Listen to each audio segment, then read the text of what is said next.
Dear learners, welcome back to another video on ratio analysis. We have already seen current ratio and liquid ratio in detail. This video focuses on absolute liquid ratio. Absolute liquid ratio is also called as cash ratio or cash position ratio. We know that the current ratio consists of two components, that is current asset and current liability. And current ratio can be calculated with the help of total of current asset divided by total of current liability, right? And what is the rule of thumb for interpreting this current ratio? That is 2:1. That is the rule of thumb for interpretation of the result of current ratio. Then moving to liquid ratio. So when we calculate liquid ratio, we exclude two items, right? That is stock, and second one is the prepaid expense, right? Then how can we calculate the value of this liquid ratio? That is, liquid ratio is liquid asset divided by liquid liability. And what is the rule of thumb for interpreting the result of liquid ratio? That is 1:1. And coming to absolute liquid ratio, here we considered only absolute liquid asset. Now you may think, what is this absolute liquid asset? Because we have already seen current asset and liquid asset, and now I am saying another term, right? Absolute liquid asset. Sorry, don't worry. Absolute liquid asset includes cash in hand, cash at bank, short-term marketable securities, or short-term investment. So these are the four items that comes under absolute liquid asset. And now you can see the equations for calculating absolute liquid ratio. That is absolute liquid asset divided by current liability, or you can use another equation, that is cash in hand plus cash at bank plus short-term securities divided by current liability. So this part actually means the absolute liquid asset, right? Because we considered only these items: cash in hand, cash at bank, and short-term marketable securities. Then how can we interpret the result of absolute liquid ratio? Yes, that is 50% or 0.5:1 or 1:2. Generally we use this 0.5:1 for the interpretation purpose. Okay, let's try to work out a problem. A balance sheet is given and you can see various particulars. From this we need to calculate this absolute liquid ratio. And we know the equation for calculating absolute liquid ratio, right? And what is the equation for calculating absolute liquid ratio? That is absolute liquid asset divided by current liability. So in order to calculate this ratio, first step is we need to calculate the absolute liquid ratio. And we know what all items comes under this absolute liquid ratio, that is cash in hand, cash at bank, and short-term marketable securities. Then coming to our problem, here we have only two items that comes under absolute liquid ratio, right? That is bank balance and short-term investment. So we will take the total of these two, that is 45,000 plus 25,000, that gives the total of 80,000, right? Then second step is we need to calculate current liability.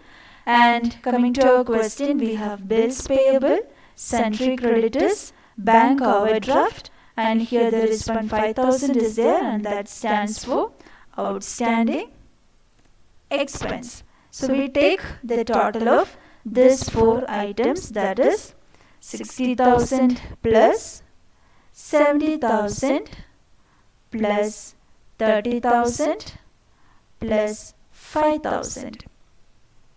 What is the total of these four items? Yes, that is 1,65,000. So now we have calculated this absolute liquid asset and current liability also. So the third step is we need to calculate this ratio, that is absolute liquid ratio equals 80,000 divided by 1,65,000. What is the answer? Yes, 0.42. We know the rule of thumb for interpreting this absolute liquid ratio, right? The rule of thumb is 0.5:1. And here we received or we got the answer as 0.42, which is slightly less than the standard value, right? So we can conclude that, or we can interpret that it is better that company should focus more on the cash position or cash ratio. Okay, I hope it is clear for you. Then we will move on to the another session, that is, suppose a current ratio is given as 2 and I will give you some cases. So you must say in such case what happens to the current ratio, whether it will improve or decline or will not have any changes. And the first situation is purchase of fixed asset.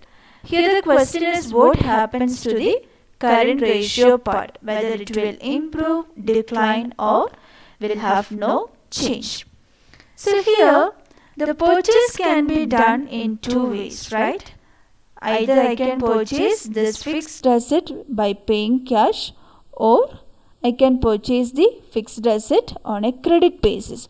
Suppose if I purchase this fixed asset on a cash basis, then what happens? The cash position will decline, right?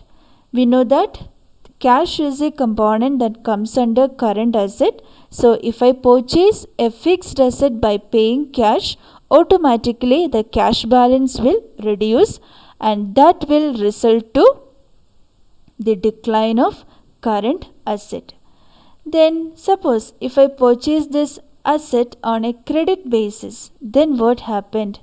My current liability part will increase.